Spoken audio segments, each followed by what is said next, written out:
जैसे कि हमने डिस्कस करा जो हमारी बेसिक एल्गोरिथम थी, कैसे बिलेडीज एनोमली यहाँ पर हम देख सकते थे। अब नेक्स्ट जो हमारा कंसेप्ट है वो क्या है, हमारा ऑप्टिमल पेज रिप्लेसमेंट एल्गोरिथम और LRU पेज रिप्लेसमेंट एल्गोरिथम।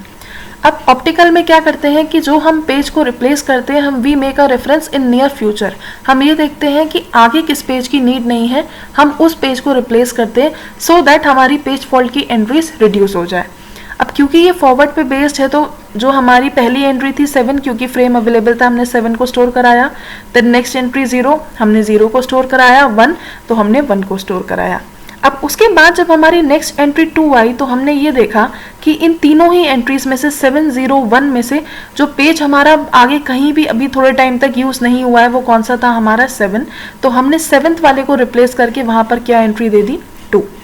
अब जब नेक्स्ट वैल्यू 0 आई, क्योंकि ये हमारे पास में अवेलेबल था, हमने कुछ भी नहीं करा। और अब जब नेक्स्ट एंट्री 3 आई तो हमने देखा 2, 0 और 1 में से कौन सा ऐसा पेज है जो आगे अभी यूज नहीं होगा रिसेंट फ्यूचर में, मतलब अभी आगे हमें किसको रिप्लेस करने की नीड नहीं होगी। तो वहां पर हमने ये देखा कि इन सारी ही एंट्रीज में से अभी 1 की नीड हमें हाल फिलहाल कहीं पर भी नहीं है। तो हमने क्या करा, 1 को रिप्लेस करके क्या करा, 3 की एंट्री प्लस कर दी। अब अगर यही वैल्यू हमारा फीफो में होता तो हम क्या करते, हम 0 को रिप्लेस करते इंस्टेड ऑफ 1। बट ऑप्टिमल है तो इसलिए हम क्या देखते हैं कि किसकी नीड हमें आगे है या नहीं है। जो वहां पर हमने डिमांड पेजिंग में पढ़ा था कि पेजर को पहले से ही नॉलेज होती है कि अब वो कौन सा प्रोसेस कौन सा पेज एक्सेस करेगा, तो वो क्या है, ये फ्यूचर की नॉलेज जो हमें चाहिए। यही हमारा ऑप्टिमल का ड्रॉबैक भी है कि एक डिसएडवांटेज ये है कि हमें पहले से फ्यूचर नॉलेज चाहिए कि आगे कौन सा फ्रेम हमें एक्सेस करना है। तो उसके कंसेप्ट पर बेस्ड हम ये देख सकते थे कि नेक्स्ट जो हमें फ्रेम रेफर करना है 1 की कहीं नीड नहीं है, इसलिए हमने 1 को रिप्लेस करके 3 की एंट्री करी। जब नेक्स्ट पेज आया 0, 0 ऑलरेडी हमारे पास में था। फिर नेक्स्ट वैल्यू आई हमारे पास में 4। अब यहाँ पर हमने देखा कि जो हमारे पास में एंट्री थी 2, 0 और 3, तीनों ही हमें आगे फ्यूचर में चाहिए थे। बट 2 और 3 हमें क्या चाहिए, एकदम इसके बाद ही अवेलेबल कराना है, इसलिए हमने क्या करा, 2 को ना रिप्लेस करके हमने 0 को रिप्लेस करा और उसकी एंट्री क्या हो गई, 4, ताकि जब 2 और 3 आए तो वो पेज हमारे पास में मेमोरी में ऑलरेडी अवेलेबल रहे। अब सिमिलरली जब नेक्स्ट एंट्री 0 की आई तो हमने ये देखा कि जो एंट्री हमने 4 की करी थी, 4 आगे कहीं भी यूज नहीं होना है, तो हमने क्या करा, 0 को रिप्लेस कर दिया 4 से और बाकी की एंट्रीज हमारी एज इट इज रही। तो कंसिक्वेंटली इससे हम देख सकते हैं कि जो हमारा पेज फॉल्ट का नंबर है वो बहुत कम हो गया कंपैरिजन जो हमने फीफो में पढ़ा था। फीफो में भी हमारे पास में यही स्ट्रिंग थी, तो हमने ये देखा था कि फीफो में हमारे पास में जो पेज फॉल्ट अकर होकर के आया था, that page fault was 15 which is now reduced to the page fault number that is equal to just 9। सो ये हमारे फॉरवर्ड टेक्निक का कंसेप्ट है कि पहले से अगर हमारे पास में थोड़ी सी नॉलेज हो कि फ्यूचर में कौन सा पेज यूज होगा, उसके बेसिस पर हम ये देखते हैं कि अब हमारा पेज रिप्लेसमेंट कैसे वर्क करेगा। तो ये एक ऐसी टेक्निक है जिससे हमारा जो पेज फॉल्ट का जो नंबर है वो मैक्सिमम कम हो जाता है। अब क्वेश्चन ये आता है कि ऑप्टिमल में और हमारा LRU में क्या डिफरेंस है। अब यही जो हमने फॉरवर्ड टेक्निक का यूज करा है, LRU में हम क्या करते हैं, इसी टेक्निक को हम बैकवर्ड में इम्प्लीमेंट करते हैं कि वो पेज जिसको हमने लास्ट में सबसे कम यूज करा है, यानी कि रिसेंटली जो लास्ट में जिसका यूसेज कम है, हम उस वाले को रिप्लेस करते हैं।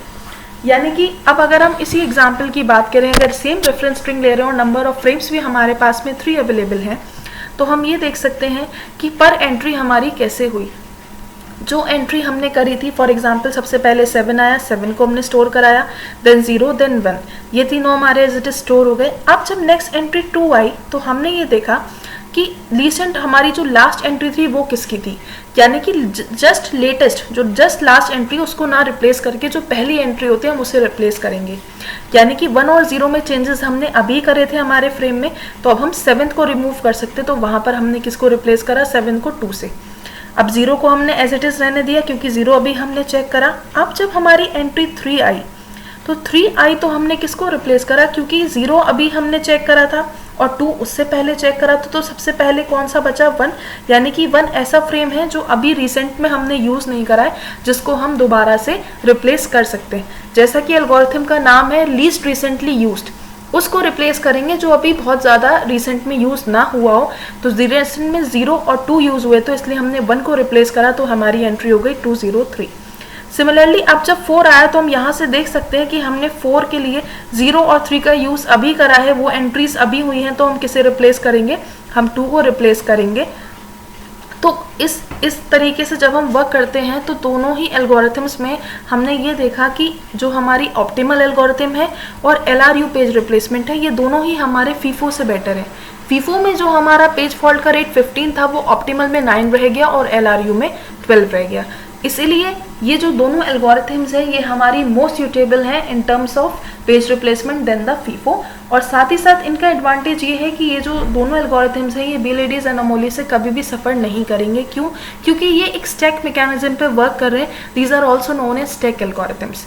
क्यों? ये क्या करते हैं कि हमेशा या तो फॉरवर्ड इंस्टेंस के बेसिस पर या बैकवर्ड इंस्टेंस के बेसिस पर अपनी जो स्टैक की वैल्यूज़ हैं उनको रिप्लेस या मूव ऑन करते हैं। इसकी वजह से जो हमारा पेज फॉल्ट का रेशो है वो ट्रेमेंडसली कम हो जाता है। तो जो मोस्ट रिसेंटली यूज्ड हम एल्गोरिथम्स जिनका हम सबसे ज़्यादा यूज़ करते हैं हमारे एलोकेशंस के लिए, पेज रिप्लेसमेंट के लिए, और ये जो हमारा डिमांड पेजिंग का कंसेप्ट है इसे इम्प्लीमेंट करने के लिए, that is optimal and LRU।